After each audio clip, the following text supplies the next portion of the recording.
A rare early season, second game of the season, Conference USA tilt for UCF on Saturday night, and a tough place to play in Hattiesburg, Mississippi. Yet the Knights show a lot of poise and very nearly pull off an upset before ultimately losing to Southern Miss by the final score of 26-19. Hello again, UCF fans. Welcome to another edition of UCF Sports Today with George O'Leary. The coach is here.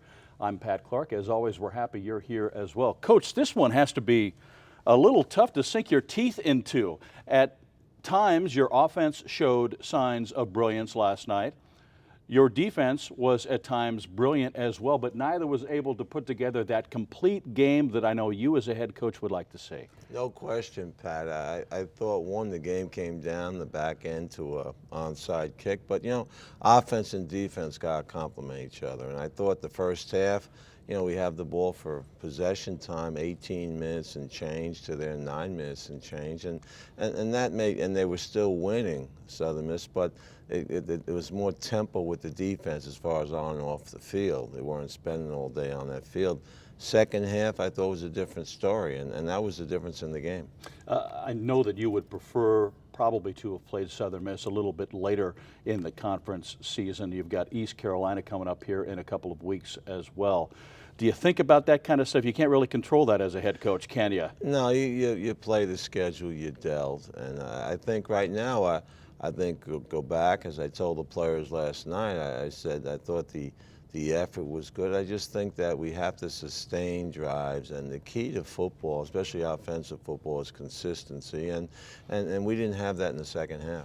George, I think it's worth noting here that back in 2005 and I believe in 2007 as well, your teams lost their first conference road game, and in each of those years went on to win the East Division of Conference USA, which reinforces the whole notion that this is indeed a marathon and not a sprint once you get into the conference schedule. No question, Pat, and I think that's what I talked to the players about last night, that we'll get the film looked at, make the corrections, get ready for the next season, which is the third game, and go from there. I think the key thing with this game last night was that you can't squander opportunities, plus you can't give them points on the field, which I think is always going to get you beat. All right, we're going to take a break right now, come back and take a look at some pictures of last night's game against Southern Miss. So stay with us right here on UCF Sports Today with George O'Leary.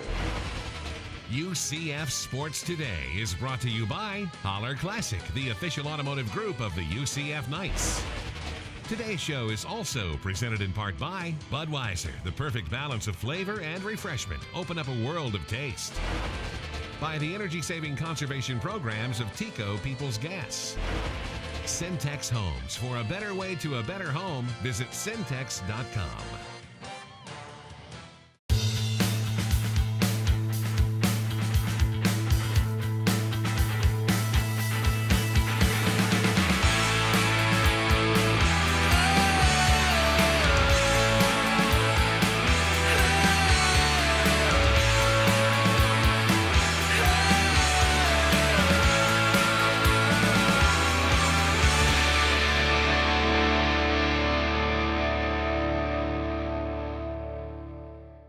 ISP Sports is the exclusive worldwide marketer of UCF Athletics. ISP, America's home for college sports.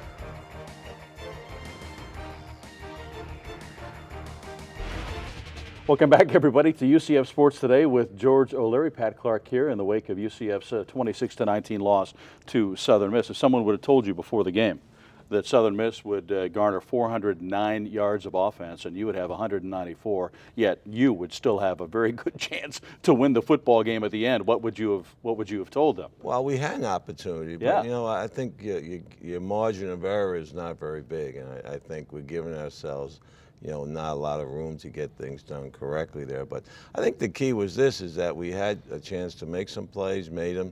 But, the thing I look at, and go back to that same word we just used, consistency, and that's what we have to get done on offense. And I think offense and defense got to start feeding off each other, which I don't see that happening right now.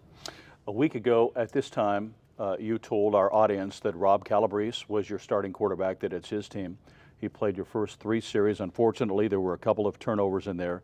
You went back to Brett Hodges. He puts up these numbers, George, 15 of 26 for 158 yards and a couple of scores. See your quarterback now. Well, I spoke after the game that, we made that change, and I thought I'd make a change when I thought it was necessary, and we made it. And as I spoke to the offense coordinator on the way back on the plane, and I think it's basically Brett's team right now with Rob basically running too. And, I just feel we're a better football team as far as poise is concerned and consistency as far as with him at the helm. I know in a sense you feel bad for Rob because at the end of spring drills, you and I have chatted about this before, he was your MVP of spring drills. And you talk about poise, he had a lot of poise coming out of the spring. Both of us are banging our heads on the wall, coordinating myself about, why he has a great week and goes into the game. And sometimes, kids just need to grow up a little bit quicker, and it's taking a little more time for him. All right, George, let's go ahead and head into some highlights. First half in Hattiesburg.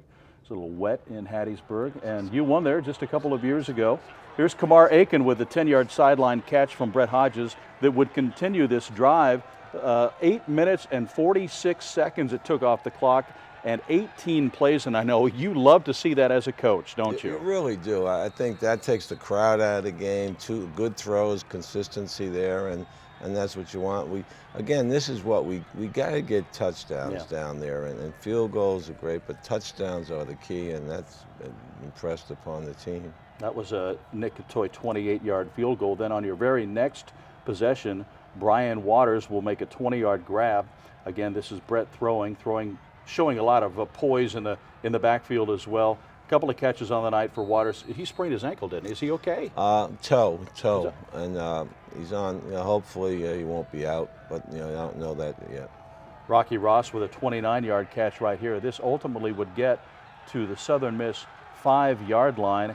And then we're going to see a great play here. Kamar Aiken has made these before for you, and he makes one as well. This is he could be one of the flying Walendas. Look at the tiptoe right there in the back of the end zone to make it a 17-10 game. It really was. I thought the catch and we had to kick the field goal might have been a touchdown too, because he caught that inbounds and got knocked out of bounds. Yeah. And but we had a review on it, and they didn't know. But I think he made some good catches, and I was very pleased with him because I thought first game he had some things we had to get straightened out, but he came out and moved the chains and made good catches, and that's what it's all about. And you had to be pleased with those two scoring drives. They were back-to-back drives, and ultimately with those two drives, I'm talking about the one that 8 minutes and 46 seconds elapsed and nearly 4 minutes on the subsequent drive, very nearly a quarter with the ball in your hands. You have to love that. Oh, that's what, especially when you're playing away. I think that's the key, and it took the crowd out of the game, and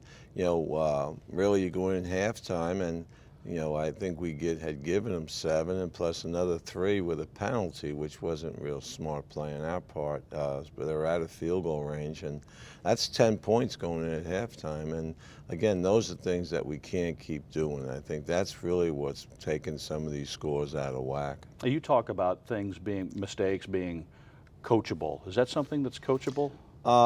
As far as keeping players under control and understanding where they are in the game, because if you don't have that roughing the passer call, they don't have those 3 points that makes it a 10-point game at halftime rather than just a 7-point game. No question. And I think it was, when I saw the play, I think it was a very good call. The ball was gone already, and there was no reason for that. And that's just playing within yourself and understanding the situation. That gave them field goal range, and that's where the 3 came from. What was your halftime message to the team? I think the big message was that we've given up points. Let's sustain what we're doing. Time of possession was playing in our side. That's the one thing I look at halftime. And as I said earlier, we were 18 minutes and change to then 9 minutes and change. And if we would have kept that up, I think that was the key. And again, the players were into it. There were basically corrections were made on some adjustments that we had to make offensively and defensively, and we're ready to go to work on the second half. All right, George, and speaking of the second half, we're off to the pictures here.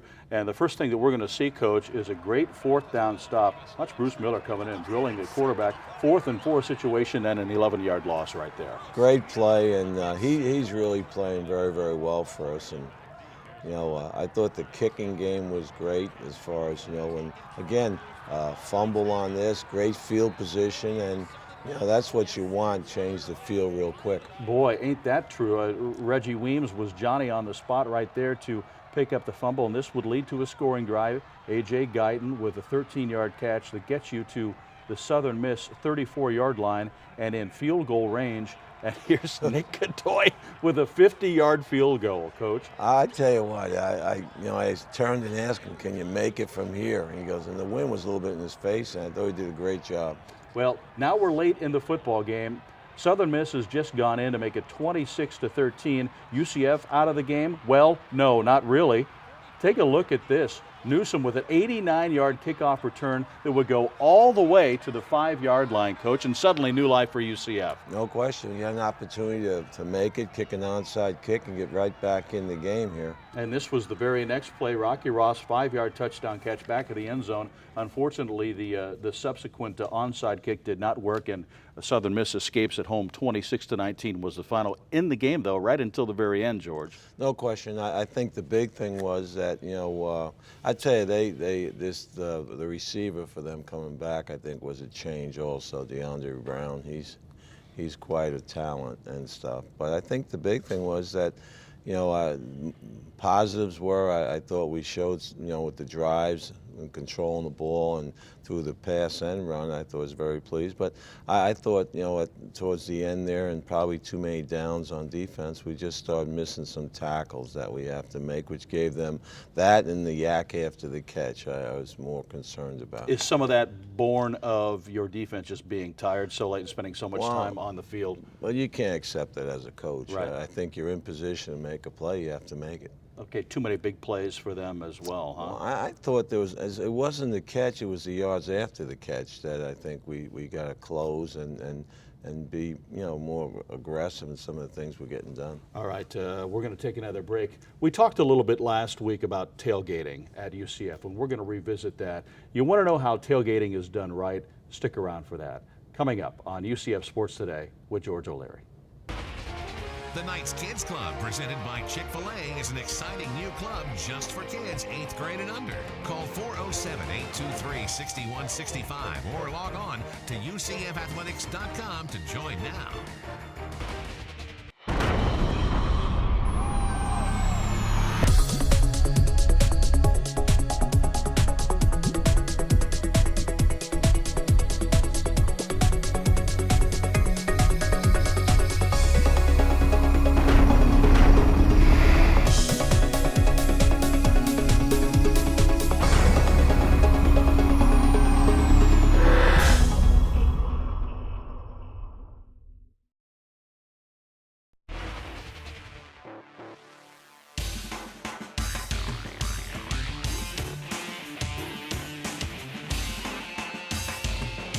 The timeout. Hodges is under center. He'll drop, he'll pump, he'll look, he'll throw to Aiken. Does he come down? Yes! Touchdown, Kamar Aiken! Wow! In the back corner. A play that my guess will be reviewed, but the initial call to the field is touchdown.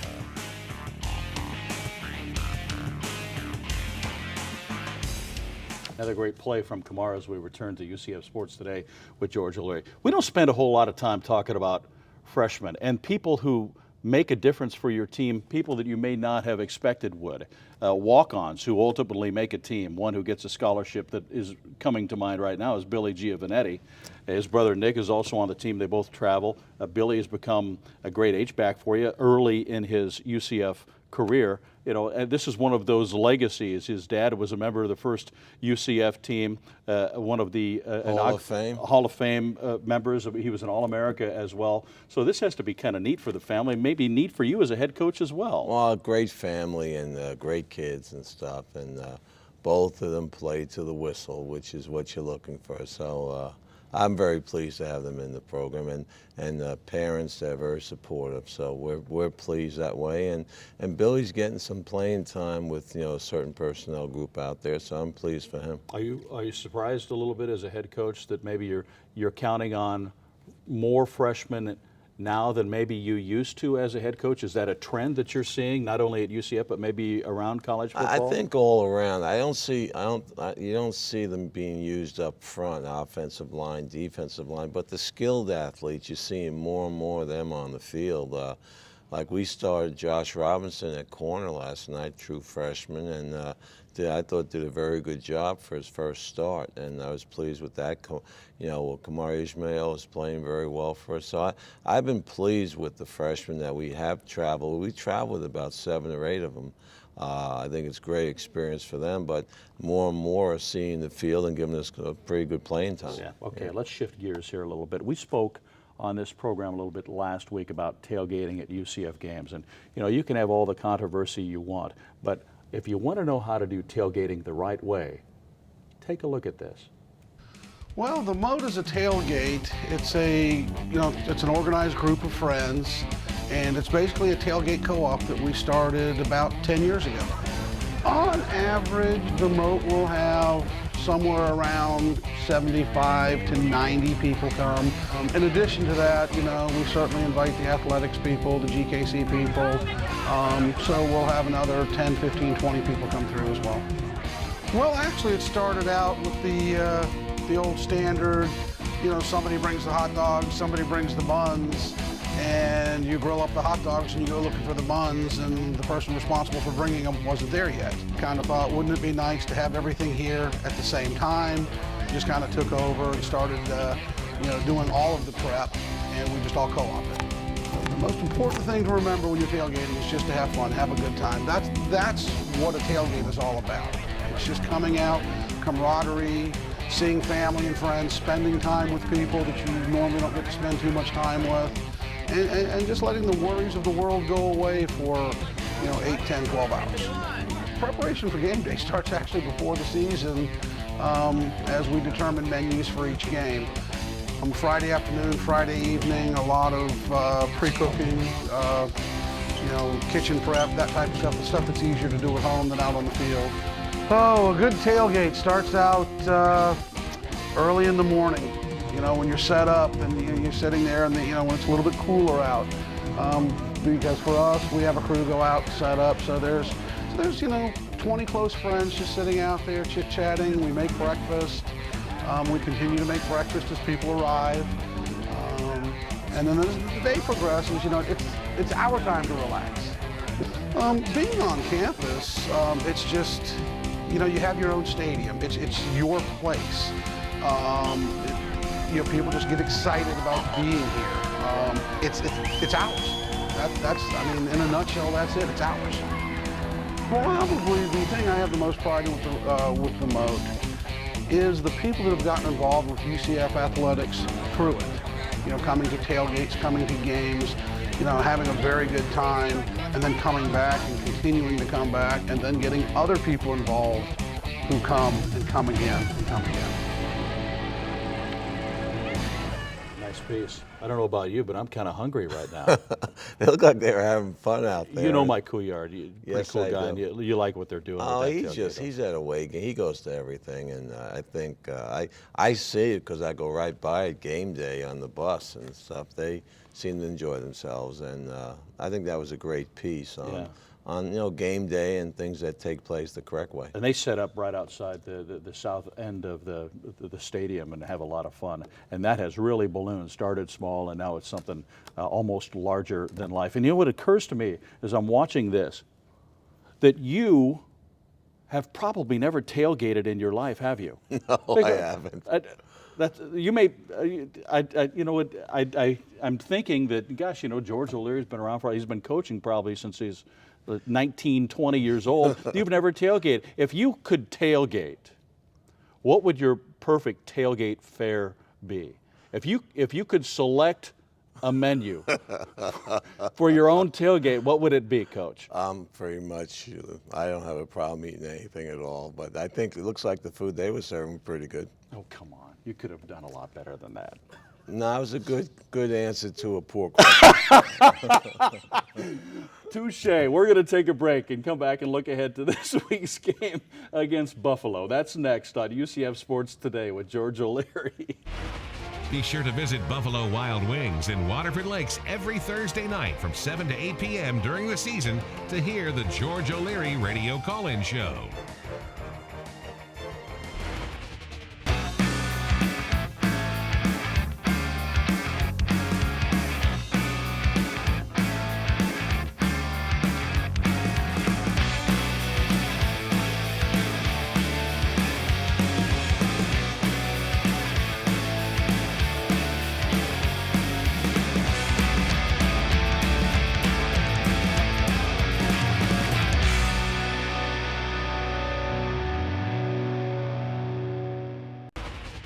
Fans, here are your run for Ronald totals for the game. UCF had 194 yards of offense and 2 touchdowns for a total donation to the Ronald McDonald House of $394. McDonald's, I'm loving it.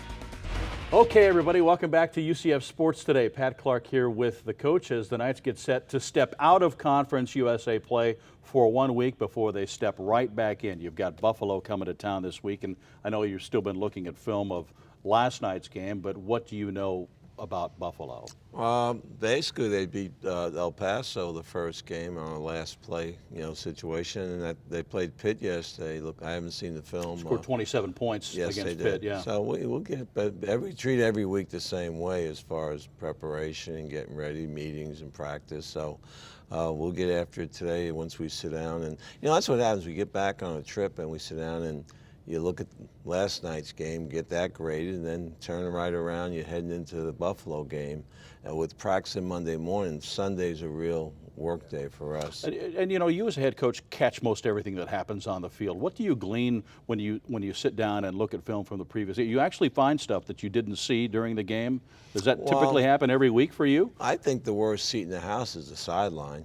And I think, you're counting on your ears upstairs and your eyes upstairs to give you some information there. But there was really no surprise. The biggest thing I thought in that game was defensively was yards after the catch. I thought there was too much of that. And offensively is finishing and sustaining some situations that would have led for some more yaks for us, yards after the catch. So, and we spoke consistency. You would prefer to stay in conference play once you start. You don't have much control over that, but here you go playing a non-conference game and going back to Conference USA play. It's a little bit of a yo-yo situation there, up and down. But I think the big thing is that your conference games. It's a long season, and each of them are critical when you play them. All right, Coach. Thank you very much, and good luck next week. Thank you. That's George O'Leary. We hope that you folks make plans to join us next week for another edition of UCF Sports Today with George O'Leary. So until then, for everyone at UCF and ISP, I'm Pat Clark. So long, everybody. UCF Sports Today has been brought to you by Holler Classic, the official automotive group of the UCF Knights. Today's show was also presented in part by Bright House Networks. See how bright life can be. And Coca-Cola. Welcome to the Coke side of life.